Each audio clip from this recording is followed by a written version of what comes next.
since the movie takes place on Mars, they tinted the usual Disney logo red? Well, 2 can play at that game. Mars. Narration. Also, you turned your Disney logo Mars red, then the first spoken word of the movie is Mars. So tell me again why you felt the need to remove of Mars from the original title? McNulty isn't investigating Walter White for drugs in this movie. How can you tell? Those ships aren't visible until the camera pans over. Blue strings of power. I know when I get an amazing gift that I don't understand from 3 floating wise men, my first instinct is to try and blast them with it. 1881, the year where only the black umbrella was in fashion. Guy following John Carter somehow misses the one woman in New York City wearing something bright today, and therefore misses John Carter. That's 50 cents unless you want special delivery. Special delivery it is. Hey, what if he wanted change? Name of sender? Carter. John Carter. Old-timey James Bond. Also, roll credits. Also, Tim Riggins isn't something football dreamboat rebel in this scene. Are we to believe that this guy walked past Carter a minute ago, lost him in the sea of black umbrellas, and yet guessed correctly that he'd go to this telegraph place? Telegram that can be read in 1 second is held up for 5 seconds by a guy on a train who obviously already read the very simple message. Maybe he thought John Carter included a cipher? The income to benefit my beloved nephew, Edgar Rice Burroughs. Edgar Rice Burroughs wrote himself into his own story? In the words of Nicolas Cage in Adaptation, that's kind of weird, isn't it? This wild tale begins 13 years ago. We are watching a movie about a guy reading a story about a guy telling a story. You are a difficult man to find, Captain John Carter. Obviously not. They went right into the bar and found him. And he's at that bar so much he ran up a tab over $100. So no, he's not hard to find. I'm gonna go ahead and send this movie right now for putting Bryan Cranston in it for like 10 minutes. Can we give this guy a whole movie for once? I have paid in full. Character wears both woman and man's wedding Oh. P-plan. I'm gonna tell you again. What was the plan if this guy wasn't brain dead? He stole your horse. Okay, so wait, didn't he have like this much of a head start? And he took the Colonel's horse, right? So is the Colonel's horse way slower than the other horses? And if these horses are faster than his horse, why aren't they catching up to him now? I thought you didn't care!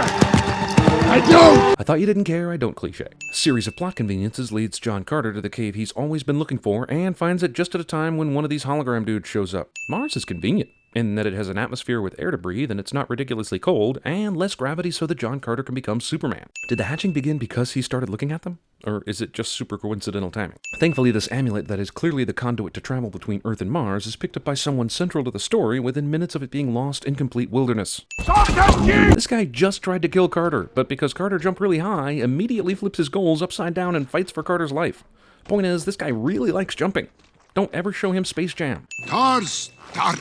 Unfortunately for this story written way back in 1917, the Star Wars prequels happened. And now everything I see reminds me of those damn Star Wars prequels. Martians are dicks to their unborn children, and I'm okay with that. And I am not okay with that. Barsoom, a world on the brink. This chick isn't something on my something in this scene. Hot damn. Our best troops and fleetest ships are proven less than useless. Yeah, but he's only got the ability to shoot one thing in a concentrated beam. Are you sure you're not trying to attack this guy one ship at a time? Because it seems like a coordinated attack could take this asshole down. It will work. Nerve center of the 9th ray is inconveniently located at a distance from the weapon itself, giving shady assholes walking behind a crowd of people the ability to secretly destroy it. He will spare helium if you accept his hand in marriage. Royal daughter is betrothed to someone she doesn't love or want to marry cliché. He is a monster. You must refuse him. He's already on his way here. I really can't decide on whether I should send the father for giving away his daughter before consulting her, or the daughter for thinking she had a choice in the matter. This is a great time to transform back into my evil self for no reason. Adoption race. How the gig, Virginia? Suck. He just fucking jumped a second ago trying to get his port key back. All these people have already seen him jump super far. CGI Martian hand hilariously blocks John Carter's privates as he's thrown into the goo bowl. Didn't a bunch of would-be parents claim these kids during the child wrangling rodeo a minute ago? How did they decide whose baby is whose? What's in this? Oh, good. They solved that language barrier problem with some sort of Gerber's horn liquid. Wow, he f***ing spotted that shit instantly. Apparently John Carter has the ability to kill a green Martian with one hit, but can't fight off all these guys like cockroaches with the same superhuman strength. What have you done? How do you know from here that has anything to do with her? Hester Prynne. Damn, don't these guys ever use keys? There is no room for another mark, Soda. Your next offense will be your last. This society judges worthiness based on how much surface area skin you have on your back.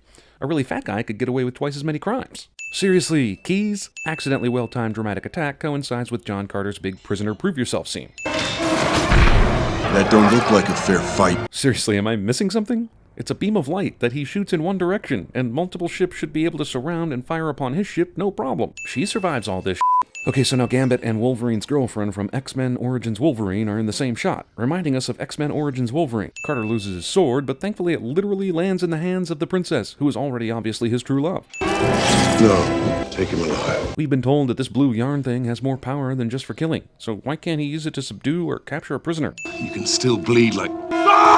Tharks ex machina. And I cannot guarantee the safety of your red girl. Okay, first of all, that red girl shit is racist. Second of all, how is she his red girl? And how does this Thark know that? Dotar so jacked. Man, the CGI got super excited in this shot. Jump for me. 23% of this movie is people commanding John Carter to jump. You said planet. I did say planet. Now let us wait until night falls to discuss this further. Sun, then Rasu, Despite calling the planets all different names, the people of Mars still call the sun, sun. then Rasu, Mercury. then Kosu, This is either a sin for astronomy lessons or for Mars to English lessons. I honestly don't care. Then Earth. Us. John Carter can jump hundreds of feet in the air. He's observed an entirely different species, and yet he still thinks he's on Earth? That brought me here. She instantly knows he means the medallion as opposed to the Thark, or the weapon in his hand, or any of the other objects that would have seemed logical to a Mars girl. Tattletale. In the time of oceans, they walked among us. This Thark helpfully follows them and has the very expositional information they seek. There's some kind of writing up there. So I'm not going to ask permission to pick you up and jump straight up there with no warning. What if I didn't trust you? Then we'd be even. When did this mistrust begin, anyway? Weren't they having a grand old time fighting off Zidangans a minute ago? Discount Prince of Persia. A Thark has no parent but the Horde. So why was there a mad scramble to chase down and own babies earlier? You must hurry. I mean to release you. Well, you are just a fountain of good fortune, aren't you? Keep moving! We'll get there! Yep, that's how trips work. I do not think she leads us to the Is. You've been riding around for days. How do you not know that already? I cannot marry him! Even on Mars, they play the pronoun game. Also, wait, she was screaming about how going to Helium would show Carter how worthy their cause against Zodanga was. But Helium, aka her king dad, already sold out and agreed to give her to Zodanga's jet act. But she thinks going back to Helium is the strategy for getting out of marrying him? He offered a truce to my father in exchange for my hand. Your father? Tardos Moors. Sabthan, Tardos Mors, Dotar Sojat, Tars Tarkus. I'd hate to attend a college graduation on Mars. She is a princess. Princess of Mars. Roll credits. Only the book fans will get that joke. If you had the means to save others, would you not take any action possible to make it so? Like marrying the enemy so a truce can spare the lives of all your people? Hector, they have reached the Is. Already? Damn, didn't they go in the wrong direction for days before turning around? It took them longer than I thought. Why are you even here? Why haven't you already gotten your army to go stop them if you knew they were headed that way? You haven't been doing jack shit since we last saw you. That's the second time that's happened. It's like jump rape. Okay, so he brought the army here, but why did he magically show up to the canyon first, then go find the army, then bring them back? Why didn't he just appear near the army and then go to the Is? Flashback during an action sequence. I was too late once. I won't be again. What the hell does this even mean? I understand you weren't there to save your wife and daughter from a fire, but how can you predict your future punctuality for house fires or any other calamities? Guy who couldn't handle a few of those Tharks a minute ago is suddenly a one-man army when the movie needs it. All you need to know about this fire is that somehow his wife and daughter died, but not how the fire started or why he was so damn late to save them. Guy who said he'd never be late again is too late to jump out of this pile of bodies. He came to me, alone, without an escort. I could have had him imprisoned. I could have had him killed. But I decided to go with Plan Z and just trust the guy who's been killing everyone all this time. With our two cities united, anything is possible. Somehow, this works, despite the fact that Deja could easily buy more time to set up her own ninth ray and not have to marry this dickwad if she just ended him right now. All you have to do is marry me. This is like the most literal game of marry, kill ever. These bad guy guards fall for this terrifically stupid thing. You can get us over there. She said I could make that. Dude, did we not see you just jumping from airplane to airplane with no issues earlier? This seems like a challenge all of a sudden. It's traditional Zodangan, worn by the groom's mother, I'm told. What? I mean, why are you wearing it then? Well, they built everything a jumping asshole needs to avoid being seen in this room, didn't they? Earlier, Mark Strong stopped Sabthan from shooting John because he wanted him alive, but here it looks like he's perfectly capable of controlling someone with this blue web shit, and they could have avoided about an hour of this movie. And I do not exist. Indeed. I work very hard at it. Except for right now, when I'm telling a total stranger from another planet all about it. Also, why did he bother turning into an old lady? What's the point of that shit? She's a remarkable creature, and she came very close indeed. You mean the ninth ray? It's of no consequence now. Why is he giving all this crucial information to the audience? I mean, to John Carter. When the two moons meet and vows are exchanged, she and anyone else with knowledge of the ninth ray will be eliminated. Oh, good. Just enough time to foil the plan. We've been playing this game since before the birth of this planet. Literal Deus Ex Machina. Where has Woola been this whole time? And are we supposed to believe he's so fast he can surprise attack a god? Woola even somehow knew to bite down on the medallion to free John, even though it's never shown the power to be able to hold someone prisoner before. Guards! After it! Why don't you go ahead and stop him? Don't you have the power? Movie that either does or does not wish to trade on Star Wars imagery devolves into nothing but Star Wars imagery, regardless of its wishes. Oh, come on. How did Solo know to be standing here right now? I told you Woola would follow you anywhere. Except in key scenes where he might have been even more valuable, but hooray for the hero dog. Up now! We go! Seconds after placing Carter in this cell, it's up now we go time. Why did you even bring him to the cell? Are there just not latches on these chains, or do they have to cut through them every time? The chain budget in the Thark clan must be insane. Director had a conflict with the set designer about enough spikes surrounding the arena. We are uniting because we call our freaks. We are strong because we despise weakness. Said the guy missing a face horn, who, despite that freakish weakness, somehow became leader. No! Let us watch you! Don't you hate it when you're throwing someone into an arena and you throw yourself too? God, I hate that. Even if he stabbed the white ape, how do they not all die from being underneath the white ape when it falls dead? Go Tharks, Go Tharks, Single person's chant somehow inspires crowd to join in cliche. Anticlimactic battle is anticlimactic. How does Tars know what the salute sign is? Why is he just returning a gesture he can't possibly understand? What if that means I f***ed your daughter, or I'm covered in nasty-ass blue blood? You saw how the chick shook his hand earlier, right? Movie wants to have its planetary cultural misunderstanding cake and eat it too. Jesus, this has been the longest day ever. Giving the movie the benefit of the doubt, and I don't, John maybe wakes up the next day after he slaughtered all these worthless guys. But then there's the escape, the jumping, the meeting with the princess, getting controlled by Mark Strong, watching some of the wedding ceremony, John asking questions that don't get answered, another escape, getting captured again, and we assume taken a long way back to where the Tharks live, thrown into a dungeon, fighting the white apes, killing Tal, and then back on the road to stop the wedding graduate style. Lots of whatevers hit an unguarded thing, and the Tharks are home free. They're at the wedding! In helium!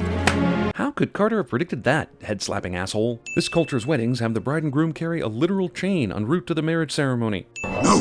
Raise the alarm. It's one of ours. Yeah, but aren't you given some sort of instructions about possible aircraft flying through during the wedding? And are you the only two people concerned with this thing? Sam decides to swing his sword at the water thing rather than Deja, even though he has a clear and easy stabbing lane. What is this asshole waiting for? You'll just get behind me, sir. Remember when you were begging his ass to fight for your side in the war because he was such an awesome warrior? Kinda doesn't jive with this cute scene here. Whatever. I gave up so long ago I still think we're in America. Helium's fate is sealed, Earthman. Just kill him already! Thank the goddess that's over with. Funny, but since we've been told over and over again that Tharks don't fly, the fact that they were able to fly it perfectly into this cathedral is some bullshit. John uses this advantage to stab Sab in the knee rather than lopping his fool head off. Shang immediately kills Sab with the Blue Matrix shit, but somehow has to go through a long, slow ordeal with John so that Deja can save the day. Is there an advantage to turning into Deja here? I mean, 2 hot chicks is better than 1, I suppose, but, you know, I mean, strategically. Here's another villain talking instead of killing. Jadak, I see you have changed your metal. Wait, metal? Or metal? Or metal? Metal? John proposes marriage after only knowing this woman for 2 days. Also, whoa, taking off your dead wife's wedding ring to give it to the Mars girl you love now? That is a romantic party foul. And then they got married immediately. John Carter there. Thank goodness Earth people and Mars-based heliumites have private parts that allow for romantic sexual marriage. Yep, this can't possibly come in handy ever again. John Carter of Mars sounds much better. Then why did you name the movie just John Carter? Like a fool, I had thrown away my medallion. Narration. And even worse, not even the same dude that narrated in the opening of this film. For if my body dies on Earth, then my copy dies on Mars. Yeah, but what's happening with your copy on Mars? Do they see your lifeless body at the castle and put you in storage or something? Bad guys continue to attack in a way that is slow and makes no sense. Toxin, derived from the puffer fish, simulates death. Vague drug that simulates death cliche. Wow, they changed the title that late that they didn't even have time to remove this? Whoever in the marketing department decided at the last minute to whitewash Mars from the movie's title. That guy is an idiot.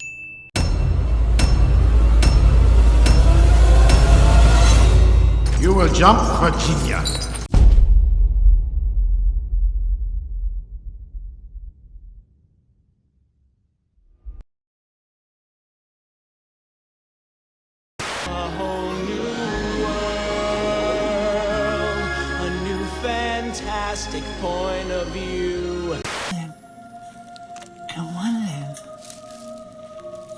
make her push, push. The only good human is a dead human. But one man bursts his bonds to fight for justice with his companions Ukla the Mock and Princess Ariel.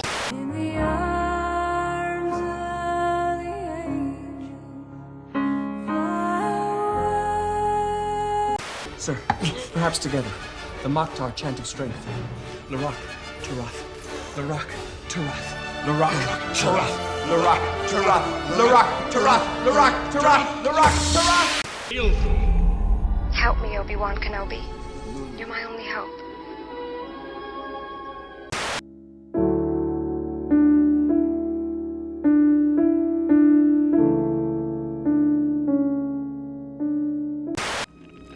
The pen is blue. The pen is blue! The goddamn pen is blue! Say it now. Ok Orm Okte. Klaatu, Marada,